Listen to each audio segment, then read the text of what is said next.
talking with Runsi, CEO and founder of Ovarcome, a nonprofit that seeks to educate and fund research toward a cure for ovarian cancer.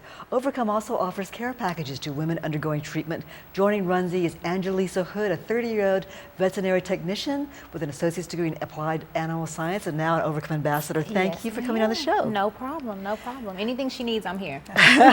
So tell me about your story. How were you diagnosed with ovarian cancer? I actually was struggling with a tumor on my left ovary. I had struggled with it for about 10 years. So and you knew it was there, it was benign? Mm-hmm, it was benign. Okay. They told me that, my doctor was saying, it's not affecting you. I don't think you have cancer. We're just gonna send it off just in case, And I was like, okay, fine, no big deal. Just, why not cross it off? So it was benign, it was heavy, and I had a surgery. I had just turned 30 in April, and then my grandmother actually died from pancreatic cancer in May.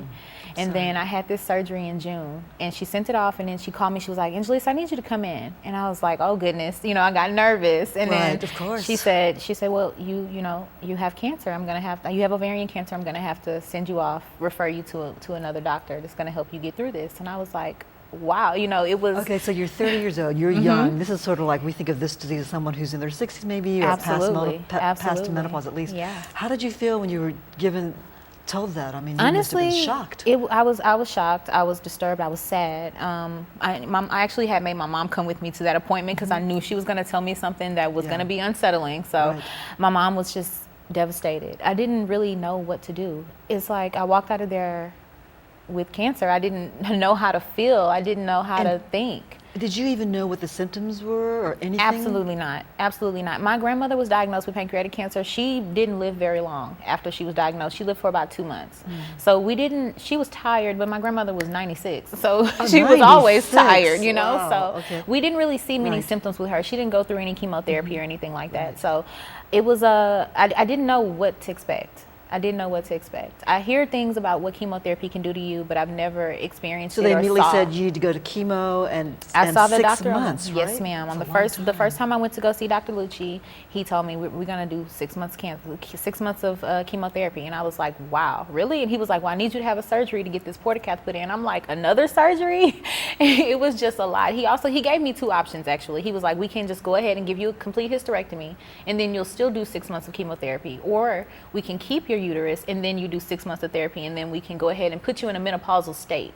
So there's actually an injection that you can receive that'll cause you to be in menopause. So I was going through chemo and menopause all at 30. Oh my goodness. All at 30. So it was a bit much. It was a bit much. How did you get through this? What helped you? God, honestly. Support, my family, my mom was there. I had friends that were really there for me, nieces, sisters. It was, you really find out who your support system is. How did you connect with Ovarcome?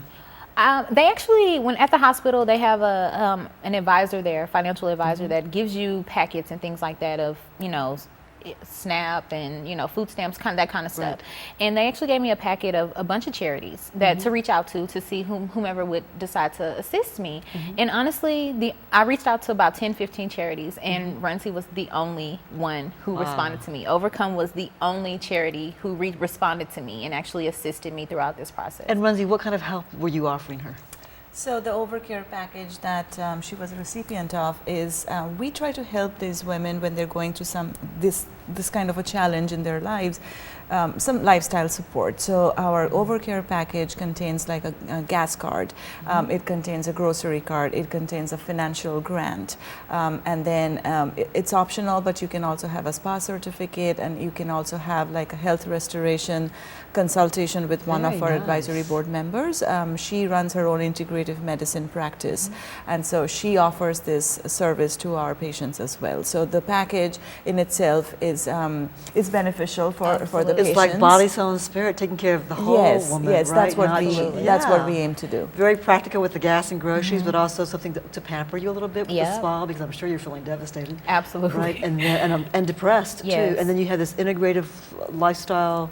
So coach. she does what a health. She do? Yes, so she does like a health restoration consultation. She'll talk to you for an hour and talk to you about lifestyle, like meditation, diet, other things that you can do while you're going through the cancer treatment to make you feel better. So it is not medicine, it is more of the lifestyle changes that you could make so that you come out of the treatment feeling better and more energetic. So what kind of changes did you make?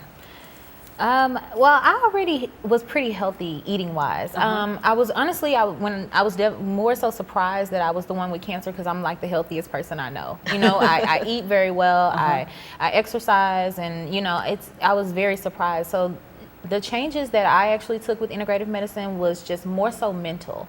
It was more so spiritual, more so uplifting, things like that, just so you can wake up and try to smile, honestly. So you tried to just stay in a positive state of mind. Absolutely. And not to sink into a depression. Yeah, because it's devastating. It'll take over your life. It's life-changing. What do you tell now to other young women who might have it? Because you're an ambassador now for Ovarcome. I am, and I'm so happy. I'm so happy to be able to speak out to women, because a lot at the hospital they try to get you in connection with people that are, you know, that have went through ovarian cancer and things like that, but no one was my age. The only person that they knew that was young, she actually got cancer when she was 7.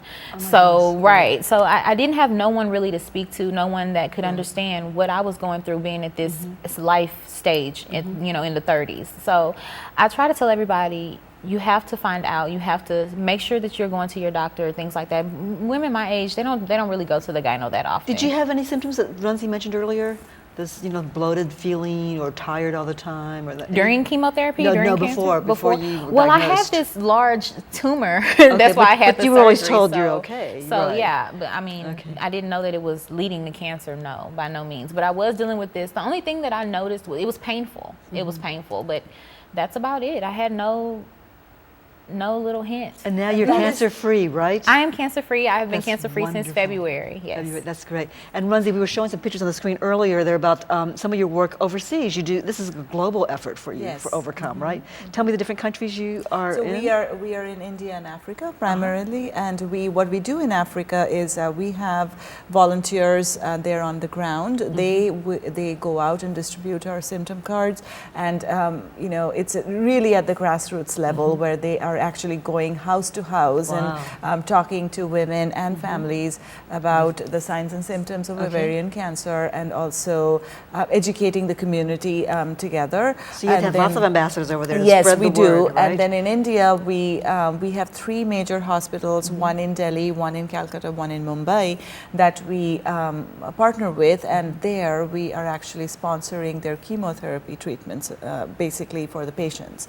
So these are hospitals.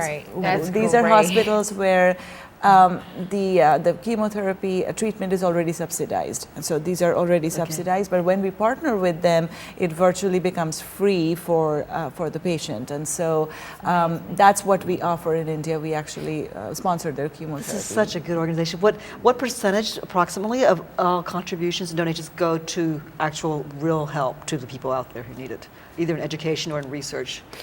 In India? No, in your organization. It's like 95% of everything contributed, like for every dollar contributed. Yeah, so that's a great question. Yeah. So as I told you, our mission is threefold.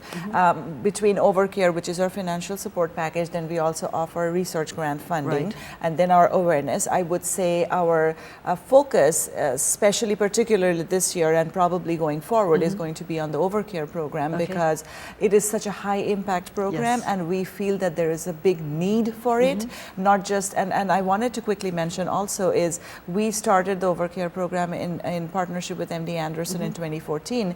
In 2 short years, we are now partnering with 14 hospitals. Oh, that's perfect. Yes, 14 hospitals in 5 states. So, and we want to keep it to the south for now, because we feel that more underserved patients belong to this part of the country. So do most of every dollar contributed goes to these programs? So, yes, or absolutely. 95% or more goes to, and That's then terrific. we have some admin overhead expenses, but majority of our fundraising is towards these programs. Well, thank you both for being with us. problem. And we can find out more about your organization on the website, Ovarcome, Ovarcome.org. Yes, and then also we have a very active presence on Facebook and also on Twitter. Okay, thank you so much. Thank you, Mary. Thank you. Coming up next, we'll meet one of HCC's international students from India who's here studying entrepreneurship. Stay with us.